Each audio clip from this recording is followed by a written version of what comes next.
बहुत ही मुश्किल कर दिया मेरा काम।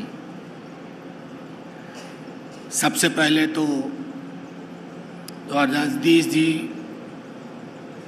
सप्तर्षि जी, तुषार भाई, आनंद जी पीछे हैं, तमाम मंच पे बैठे हुए वो लोग और मंच में मेरे सामने बैठे आप लोग। पुणे सचमुच अद्भुत शहर है, अद्भुत शहर है, खूबसूरत शहर है। और सिर्फ भौगोलिक दृष्टिकोण से नहीं कि गांधी के लिए 6:15 पर जितने लोग थे उनमें से कोई उठा नहीं है। मैं लगातार एक पुलिस वाले को देख रहा था, वो यहाँ बैठे हुए हैं पीछे, लेकिन वो भी बेफिक्र थे कि गांधी पे गोष्ठी है, सम्मेलन है, तो कोई भगदड़ नहीं होगी। बहुत आराम से पीछे कुर्सी लगा के बैठे हुए थे। वो भी सोचते होंगे कि काश देश में सारे आयोजन गांधी साहित्य सम्मेलन की तरह हुआ करें, ताकि वरना अगर आज उनकी ड्यूटी किसी मजहबी, किसी धार्मिक कार्यक्रम में होती तो उनके पसीने छूट रहे होते। ये हाल है अपने देश का। बहुत दिन पहले यहाँ आना तय हुआ था, लगता था हो पाएगा या नहीं। बिहार चला गया था, थोड़ा बीमार पड़ गया, फिर लगा संभव नहीं होगा, लेकिन गांधी है तो कुछ भी संभव है। मैं 2, 4, 5 छोटी छोटी बातें कहूँगा, क्योंकि मैंने कल ही एक पॉडकास्ट में एक बात कही थी, मैं आपके समक्ष भी कहना चाहता हूँ। अच्छा, मुझे बेहद अफसोस है कि अगर मैं मराठी बोल पाता तो शायद आप तक बेहतर पहुँचता, लेकिन मेरी हिंदुस्तानी में, मेरी हिंदी में सब कुछ मिला हुआ है। कहीं मराठी भी आ जाएगा, कहीं उर्दू भी आ जाएगा, किसी को नागवार गुजरे तो उर्दू भी आ जाएगा, कहीं मेरे बिहारी होने का भी आपको एहसास हो जाएगा, क्योंकि बिहारियों के उच्चारण बहुत विचित्र होते हैं। वो घोड़े और घोड़े का फर्क नहीं कर पाते, सड़क और सड़क का फर्क नहीं कर पाते। लेकिन गांधी के साथ बिहार का रिश्ता बहुत अद्भुत सा रहा है। आनंद जी मेरे साथ इस मंच पे हैं।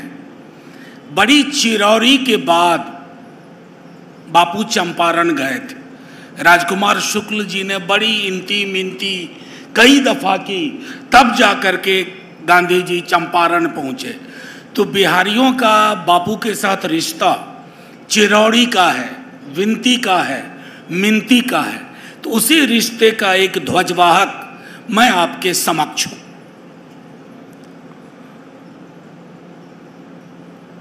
बापू की जिंदगी का जो फेज, जो चरण मुझे सबसे ज्यादा अपील करता है, वह है उनकी जिंदगी के आखिरी वर्ष। मैं 5-1 साल लूंगा, उसी के बीच की कुछ बातें कहूंगा।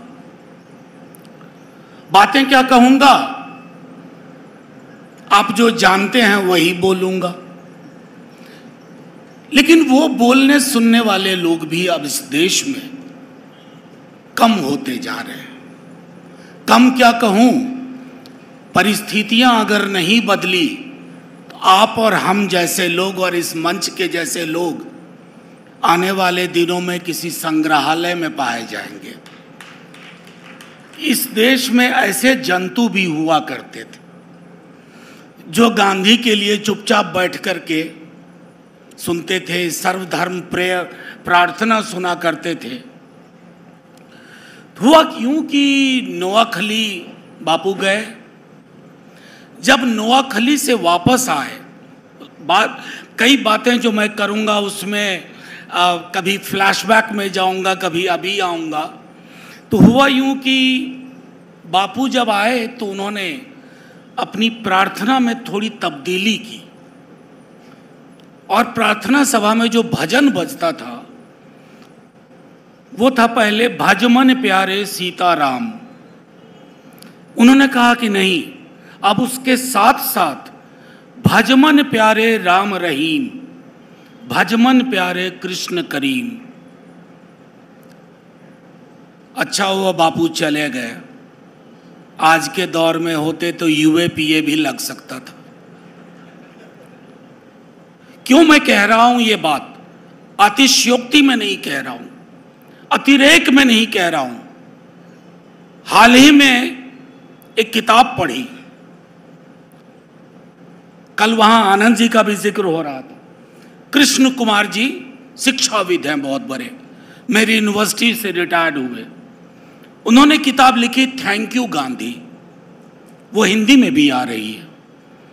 उनका एक दोस्त था नौकरशाह, आईएएस ऑफिसर, संभवतः क्या, हाँ, उसने अपने सपने को, गांधी नेहरू वाले सपने को क्षण क्षण टूटते देखा।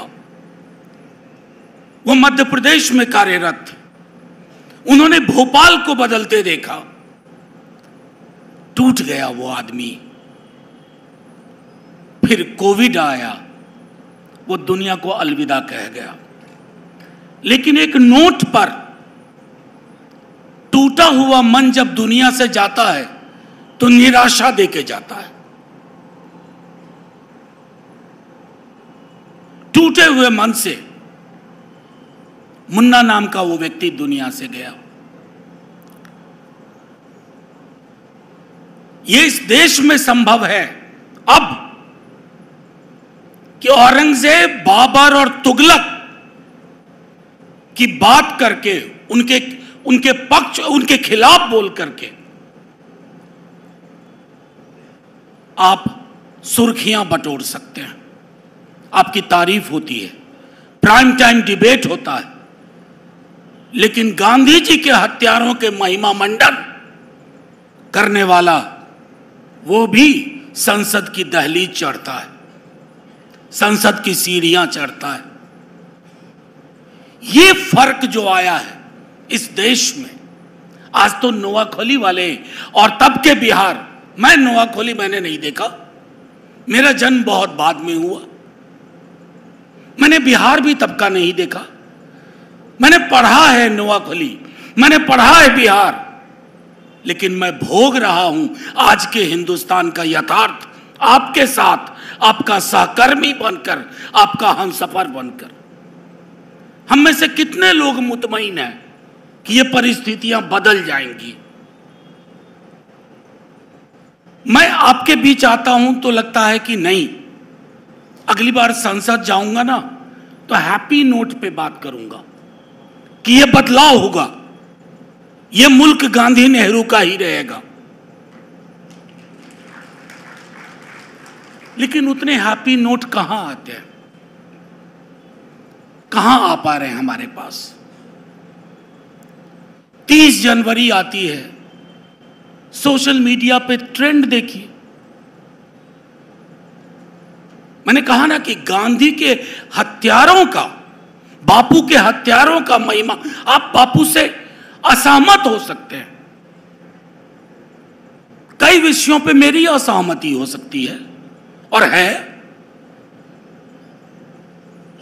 मेरी मूल शिक्षा और प्रशिक्षण मार्क्सवादी धारा में मेरी हुई है, लेकिन मैं मानता हूं कि अगर आज कार्ल मार्क्स भी वापस आएंगे ना तो गांधी को इस देश का सॉल्यूशन बताएंगे। मुझे बेहद अच्छा लगा कि इस मंडप तक आने के लिए हमें अंबेडकर द्वार से गुजरना, और मैं अक्सर इन दिनों कहा करता हूं, बहुत डिफरेंस थे, बहुत मतांतर था गांधी और अंबेडकर में, लेकिन 2025 में अगर आज की शाम दोनों यहां इस मंच पे आपके साथ होते तो अपने मतभेद भुला करके आगे का रास्ता साझा करते। मतभेद स्वाभाविक है। अरे साहब, वो चौथे दशक में 40, 42, 45 में समाज और देश के बारे में सोच रहे थे। सोच का अंतर तो होगा। गांधी जी का नेहरू जी से बहुत अंतर था, पूरी दुनिया जानती है, हम सब जानते हैं।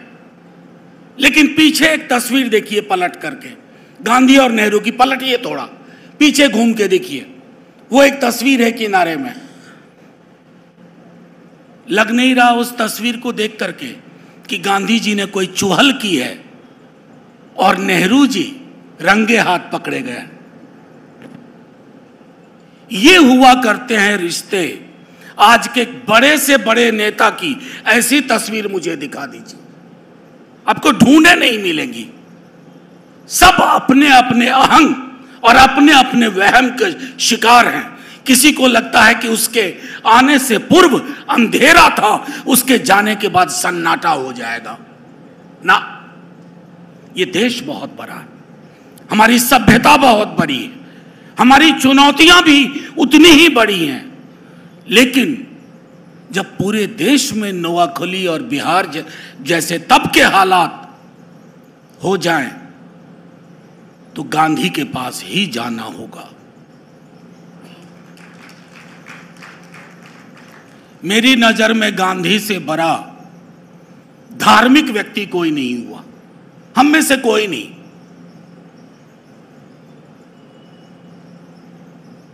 इससे पहले कि हमारे कुछ मित्रों ने ऐसा प्रस्तुत किया है दुनिया और देश में कि राम की खोज भी उन्होंने ही की है। वो कुछ भी ढूंढ सकते हैं और उनके साथ है एक पूरा इकोसिस्टम। बापू के राम की अवधारणा क्या थी? वो निराकार भी थे, साकार भी थे। बापू के राम प्रतीक थे। बापू के राम नरसिंह मेहता के भजन वाले थे।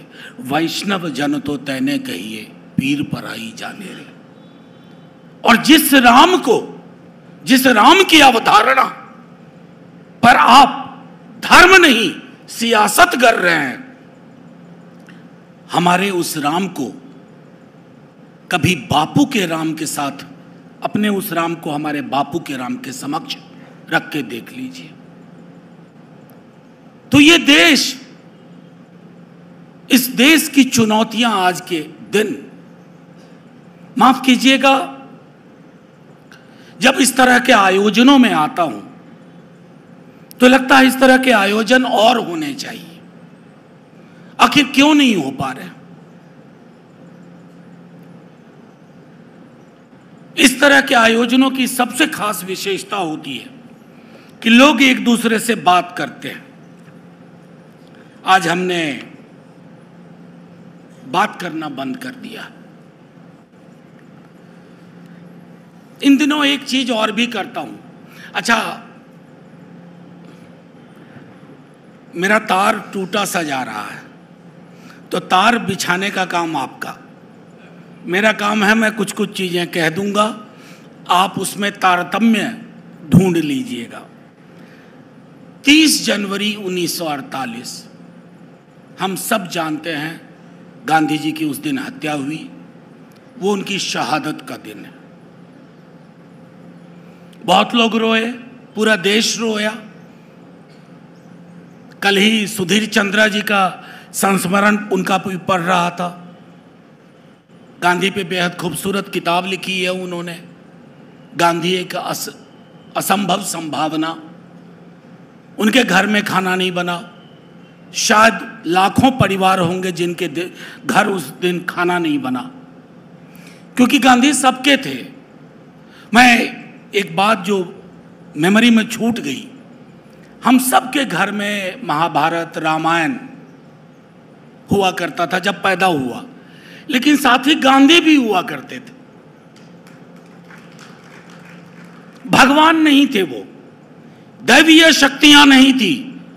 मैं कतई नहीं मानता उनको मुबारक जो अपने अंदर दैवीय शक्तियां ढूंढते हैं और उसका उसका प्रदर्शन करते हैं। गांधी आइंस्टीन के हाड़ मांस के इंसान थे, लेकिन उस हाड़ मांस के इंसान ने जो किया वो हर घर के पूजा स्थल तक पहुंच गया, हर घर के। तब से गांधी को जानते हैं जब गांधी को नहीं जानते थे, पढ़ा नहीं था गांधी को। 2 अक्टूबर 69 और 30 जनवरी 1948 मेमोरी में यही 2 चीजें थी, गांधी के जन्म का वर्ष, गांधी की शहादत का वर्ष और दिन। बीच वाले गांधी की कोई जानकारी नहीं थी। कौन सी कक्षा में था? पहली कक्षा में। लेकिन गांधी कभी छूटे नहीं, उनको समझा, उनको पढ़ा, और खास करके देश के बहुत चुनौतीपूर्ण दौर में मैंने गांधी की अपनी रचनाएं और गांधी पे लिखी रचनाएं पढ़नी शुरू की। मैंने आलोचना भी पढ़ी। मैं चाहता था कि गांधी को मैं एक भक्त की नजर से सिर्फ ना देखूं, एक आलोचक की दृष्टि से देखूं। सब करने के बाद यही हासिल हुआ मुझे, सब पढ़ने के बाद यही हासिल हुआ कि अगर इस देश को जिंदा रहना है, सांस लेते रहना है, तो गांधी गांधी करना होगा। इसके अलावा कोई विकल्प नहीं है। लेकिन गांधी जी को और गांधीवादी विचारों को उन लोगों से भी आगाह रहना है जो राजघाट जाने को रिचुअल जिन्होंने बना के रख दिया कि एक खास दिन, एक खास मौके पे राजघाट जाइए और पाप धो लीजिए। वो नहीं, राजघाट तो हमारे अंदर है, आपके अंदर है। गांधी का राजघाट दिल्ली में नहीं है, गांधी का राजघाट मेरी इस बहन के जहन में है। हम सब उस राजघाट को लेके चल रहे हैं, हम सब उस राजघाट में दिया जलाते हैं। लेकिन वैसे लोगों से जरूर सावधान रहना चाहिए जो गांधी जी को सिर्फ एक तस्वीर, एक माला, 2 अक्टूबर 30 जनवरी तक उन्होंने सीमित कर दिया। यह सीमितता गांधी की कतई और कभी नहीं हो सकती। हत्या हुई 30 जनवरी एक दिन, लेकिन मुझे बताएं क्या, सोचें, क्या कोई दिन ऐसा जा रहा है जिस दिन गांधी की हत्या की कोशिश नहीं होती है? यह अव्वल बात है कि वो मरते ही नहीं है। मारने की बहुत कोशिश होती है, वो मरते ही नहीं है। आप उनको संभल में मारो, भागलपुर में मारो, आप गुजरात में मारो, आप दिल्ली में मारो, कोशिश करो, वो मरेंगे नहीं। और वो इसलिए नहीं मरेंगे कि वो यहाँ के मानस में गांधी रच बस गए, हमारी आबो हवा का गांधी हिस्सा हो गए। और आबो हवा पे नियंत्रण की कोई पद्धति अभी तक डोनाल्ड ट्रंप ने भी विकसित नहीं की है। तो हमारे वाले तो बहुत पीछे हैं अभी। मैं इसलिए इस बात को किया मैंने कि ये लगातार जारी है। और एक चीज़ जो बापू की मुझे याद आई, कभी कभी उनको नोआखली, बिहार, पंजाब वाले उस दौर में उनको अपनी बेचारगी का भी एहसास होता था। बेचारगी कई स्तरों पर थी। एक तो जिस पार्टी में उनकी बहुत भूमिका थी, लेकिन वो पार्टी के ऊपर के थे, सिर्फ कांग्रेस पार्टी नहीं, तो उनको वो बेचारगी भी होती थी कि चीज़ें उस रूप में क्यों नहीं हो रही हैं। हर कत्ल, हर दंगा गांधी जी को अपनी बेचारगी का एहसास कराता था। लोगों से हाथ जोड़ करके, कहीं टेलीफोन करके, कहीं तार करके, कहीं राजकुमारी अमृत कौर को भेज के, कहीं सुशीला जी को भेज के, कभी जवाहर को उपवास ना करने के लिए कह करके हर तरह की कोशिश उन्होंने की। अपने लोगों से भी कष्ट होता था। तो उन्होंने एक बात कही थी 16 अक्टूबर 47 को, और मैंने ये नोट किया था कि मैं आपके समक्ष इसे गांधी जी के ही शब्दों में कहूंगा। मैं तो कहता कहता चला जाऊंगा, लेकिन किसी दिन याद आऊंगा कि एक मिस्किन आदमी जो कहता था वही ठीक। आप बिल्कुल ठीक कहते थे बापू, तभी नहीं समझे लोग। और आज तभी तो नोआखली एक जगह पे थी। आज आपने हर मोहल्ले में नोआखली बना दिया, हर जगह दीवारें खड़ी हो गई हैं। और माफ कीजिएगा, बापू से इस बात को बेहतर नहीं समझ सकता था कोई कि हमारा अस्तित्व, हमारा वजूद सह अस्तित्व में ही है। सह अस्तित्व के बगैर कोई चारा नहीं है, किसी को कहीं नहीं भेज पाओगे। शांति चाहिए, वो भी चुहल वाली, चिड़ियों की कलरव वाली, बच्चों के खेल वाली, बुजुर्गों के साथ बैठ के बरगद के नीचे गप वाली। शमशान और कब्रिस्तान की शांति नहीं चाहिए। हम पूरे देश में शमशान और कब्रिस्तान की शांति वाले माहौल को देख पा रहे हैं। फिर 27 नवंबर 47 को कहते हैं, और वो भी बात अक्षरशः सही है आज के लिए।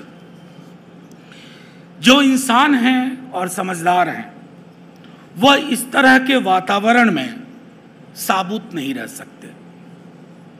यह मेरे दुख की कथा है, या यूं कहो कि सारे हिंदुस्तान के दुख की कथा है। हम में से कितने लोग साबुत हैं यहां बैठे हुए? हैं साबुत? यकीन मानिए, मैं पूछ रहा हूं, ये मैं साबुत नहीं हूं। मैं साबुत नहीं हो सकता। इस देश के जो हालात हैं, और ये मैं नहीं कहूंगा कि 10-11 वर्ष में सिर्फ खराब हो गए। हमने इसका खराब होना स्वीकार हम करते रहे बीते वर्षों में, और आज हालात इतने खराब हो गए कि हम ढंग से मरसिया पढ़ने लायक भी नहीं, हम ढंग से मातम पुरसी भी नहीं कर सकते। ये परिस्थितियां हैं। एक और चीज जो उन्होंने अक्सर वो कहा करते थे, प्रोफेसर निर्मल बोस को उन्होंने कहा था, मैंने कहा ना कि गांधी आशावादी बहुत थे। जो व्यक्ति 125 वर्ष जीने की तमन्ना रखता हो उस, और वो जीना हमारी आपकी तरह नहीं, हम आप अच्छा जीवन, लंबा जीवन सुख के लिए चाहते हैं। गांधी सिर्फ सुख के लिए नहीं, बल्कि सुख के लिए कतई नहीं, लंबा जीवन अपनी अवधारणाओं को सच होते देखने के लिए चाहते थे। तो गांधी जी कहते हैं, मैं सफल होकर मरना चाहता हूं, विफल होकर के नहीं। पर हो सकता है कि मैं विफल होकर के ही मरूं, और मेरा मानना है ऐसा ही हुआ। शरीर का अवसान जो हुआ, देहावसान, वो विफलता में हुआ। लेकिन हमारे पास आज भी मौका है। मैंने कहा कि गांधी अगर कहीं होंगे तो वो ये सोच रहे होंगे कि मेरी देह तो चली गई, मेरे विचार नहीं जाने चाहिए। और इसका उदाहरण वो कई स्थान पर देते हैं कि ऐसी जीत का क्या फायदा, जैसे पांडव जीत गए, जीत को एंजॉय भी नहीं कर पाए, कोई देखने वाला ही नहीं, सेलिब्रेट करने वाला ही नहीं। और फिर वो पाकिस्तान वगैरह सबको एक, अगर आप सबकी इजाजत हो, वक्त है ना 5 मिनट और 5 मिनट, एक गांधी जी को एक खत लिखा था। मैं एक तरह से एक चालू शब्द प्रयोग करूं तो मैं 1 नंबर का चिट्ठीबाज आदमी हूं। नेहरू जी से मैंने ये ग्रहण किया। नेहरू चिट्ठी बहुत लिखा करते थे, तो मैंने भी ये पद्धति विकसित की। तो कई खत तो नेहरू को लिखे, बल्कि सालाना लिखता हूँ। और इस बार तो और थोड़ी गुस्ताखी की, नेहरू जी की तरफ से मोदी जी को लिख दिया। प्यार प्यार से ही लिखा सब कुछ। जो स्टाइल हुआ करता था नेहरू का, गांधी का, उस तरह की चीजें कही। तो एक चिट्ठी की कुछ पंक्तियां, ये कुछ वर्ष पहले, लेकिन मुझे लगा कि मैं आपके समक्ष इसका पाठ करूं। प्रिय बापू, सादर प्रणाम। इससे पहले कि आप कासिद से पूछ बैठे और खत लिखने वाले के तारुफ के बारे में मालूमात करूं, मैं आपको बता देना चाहता हूं, मेरा नाम मनोज है, बिहार की पैदाइश है, जीविकोपार्जन दिल्ली में करता हूं, पंडित नेहरू का मुरीद हूं, और जाहिर है चूंकि वो आपको अपना पीर मानते थे, तो बाय डिफ़ॉल्ट मैं भी आपका मुरीद हूं। बापू, आज हम एक अजीब तरह की गर्म हवा से परेशान हैं। गर्म क्या कहूं, जहरीली हवा है। एक आपको उस गर्म हवा के सारे सरोकार बहुत मालूम है। एक आंध्र राष्ट्रवादी को आपकी कार्यशैली नागवार गुजरी और कई गोलियां आपके जिस्म में उतार डाली। उन बुलेट्स में से कुछ नए आज़ाद मुल्क हिंदुस्तान को भी लगे थे। वो बुलेट्स आज भी सीने में जहाँ तहाँ आज भी पड़े हुए हैं, बुलेट्स निकाले नहीं जा पाए। आप उनमें से थे जिसने पूरी दुनिया को समझने की चेष्टा की, और एक बार आप इस प्रक्रिया में अपने कुछ मंजिल हासिल कर लिया आपने, तो कार्ल मार्क्स की तर्ज पर कहा, फ़लसफ़ा सिर्फ वैचारिक चिंतन का नहीं बल्कि आमूलचूल बदलाव का होना चाहिए। एक और चीज़ जो अभी तुषार भाई की किताब से मैंने बा के साथ उस पर 2-3 लाइन कही थी। बा के साथ आपके रिश्ते का क्रमागत उद्भव मानव स्वभाव के आयामों और परतों की नई कहानी कह जाता है। इस रिश्ते के बनने में नाटक नहीं था, कृत्रिमता नहीं थी, साफ हवा की तरह यह अपना अफसाना बिना लाग लपेट के बता जाता है। याद कीजिए रिचर्ड एटनबरो की फिल्म गांधी का वो दृश्य, हालांकि बापू आपने देखी नहीं होगी, जब आप अपनी पत्नी कस्तूरबा जी से पखाना साफ करने के लिए अति सख्त ज़ुबान का इस्तेमाल करते हैं, बिला वजह दबाव बनाते हैं, बिना बा की मनोभावना जिसे आज हम एजेंसी कहते हैं उसका सम्मान किए बगैर बा बिफरती है, बा रोती है, आप क्रोध में होते हैं, फिर आपको पश्चाताप होता है।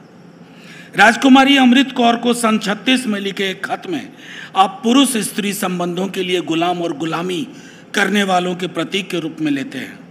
आपने श्रीमती कौर से कहा, बा ने गुलाम होने से इनकार कर दिया और उस इनकार ने आपकी आंखें खोल दी।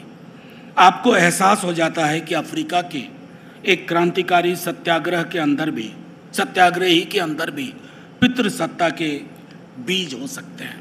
रोग पता चला तो आपने उपचार भी शुरू कर दिया।